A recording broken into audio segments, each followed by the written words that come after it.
pregunta antes de que pasemos al próximo panel. A mí me da la impresión, yo siempre he pensado que los que vinieron con el programa de Monseñor Walsh, Pedro Panz, debe haber sido algo horrible para los niños, los padres, separarse.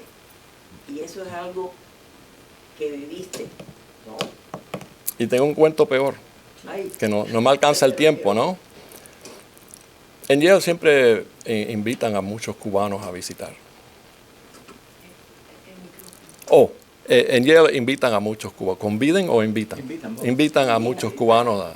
Bueno, vino este tipo, Carlos Franqui, que era como ministro de propaganda.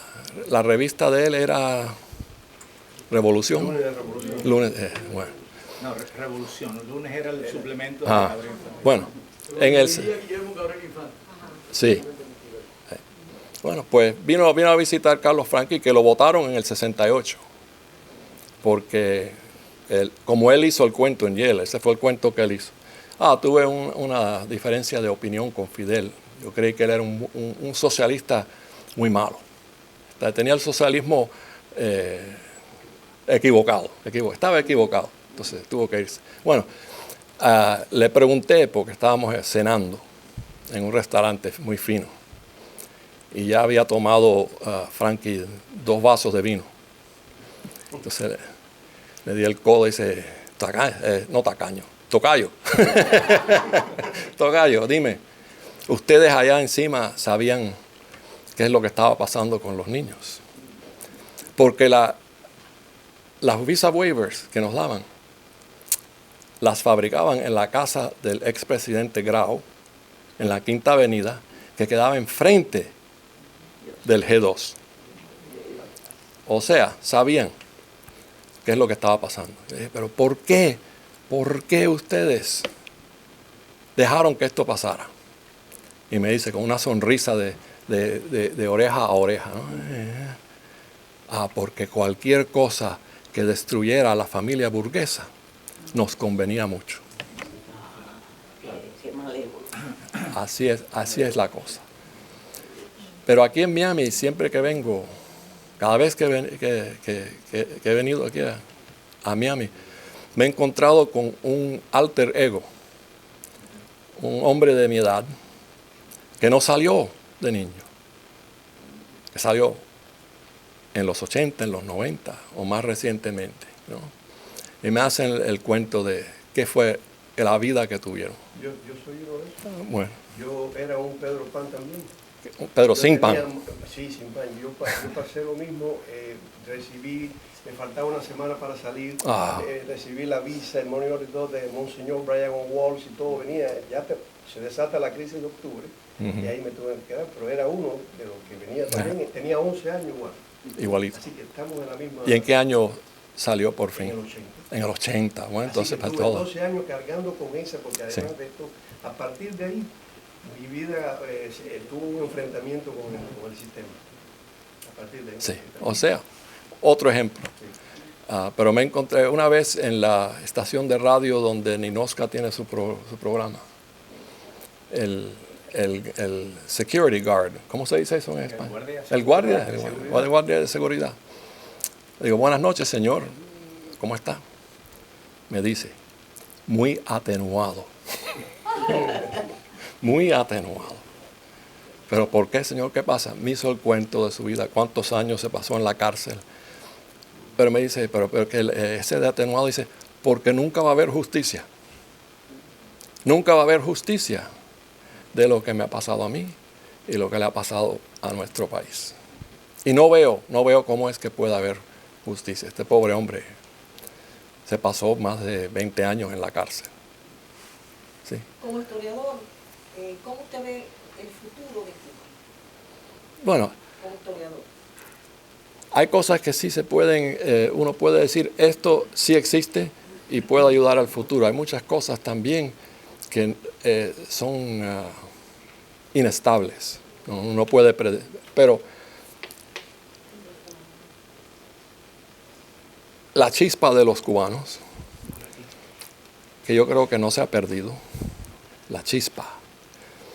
La educación, de efectiva como es la educación que tienen, por lo menos los cubanos tienen ahora un nivel de educación que sí pueden, si hay la oportunidad de reconstruir a Cuba, si hay gente. Cuba tiene el potencial de ser como una Suiza de Latinoamérica. Y lo tenía antes, que se lo perdimos, de ser como una Suiza, un país insólito, ¿no? Porque la Suiza es muy distinta al resto de Europa. Pero ahora, no, el problema, hay tantos problemas, ¿no? El problema de la infraestructura, enorme. Pero eso el dinero lo puede resolver. Pero hay algo que yo me he dado cuenta, porque en Canadá también nos visitan muchos de los cubanos que están allá y vienen a nuestras universidades de la misma manera que vienen ayer, etcétera. Yo lo que siento, lo que yo veo, es que hay algo que se ha roto, una continuidad que se ha roto entre ellos y nosotros. Y eso puede ser un impedimento psicológico más tarde para la unificación, porque lo que ellos ahora son y lo que nosotros somos, ¿verdad? Ya no es lo mismo, desafortunadamente, o afortunadamente, no lo sé, pero yo siento que cuando nos encontramos siempre, después de un ratito, un par de vino, me imagino, así, como que se puede ya ver un poquito de, no de integración, pero de conversación, sí. Pero hay algo que nos detiene, hay algo que ha pasado, que ha roto algo muy profundo del ser cubano. Bueno, sí. Y eso a mí me duele, me ha dolido siempre mucho, y eso va a lo que usted dijo al principio. Yo también llegué muy niña y yo recuerdo que al principio yo también traté, porque todo el mundo me venía a decir bellezas de una Cuba que yo sabía que eso no. Entonces uno ya trata de no sufrir más. Entonces como uno es rubio, pelirrojo, lo que sea, pues ya nadie te pregunta what part of Germany you come from. Y le digo desde yo Havana, me dicen, oh, that's wonderful. Eso, you know, nunca me olvidaré otro niño como yo, what part of Germany you come from. You're from Havana. Yo debía haberle dicho, no, Germany, Cuba, ¿no? Pero yo dije Havana, me dijo, that was wonderful. So, dos ignorantes, el niño y yo. En fin, pero yo lo que pensé cuando usted dijo eso, fue en esa también posición que yo estuve, que preferí cubrir por una cierta cantidad de tiempo para que no me doliera más. Así es, sí. Para que no me doliera más. Y es más tarde que uno ya por fin se pone los pantalones, ¿verdad?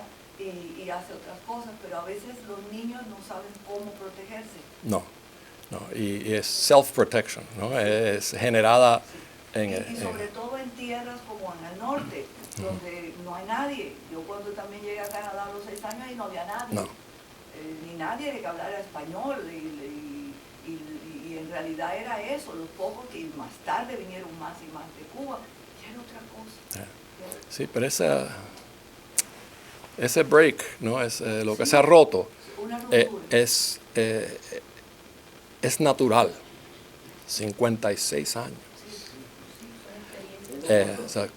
Pero podríamos decir que lo mismo ocurrió en Alemania y ha ocurrido incluso en Rusia, y entonces yo creo que es una experiencia no solo única de los cubanos, sino de la experiencia totalitaria, comunista en particular, porque es que es la que más ha durado realmente. Y ellos lo saben. Ellos lo saben, bueno, por supuesto, todo es calculado. O sea, hay que ahora está de moda en la historia del colonialismo, de hablar de negociaciones, ¿no? Los colonistas no le imponen su cultura 100% a los que colonizan, pero hay una negociación. Y eso es lo que va a tener que pasar, y va a ajustarse.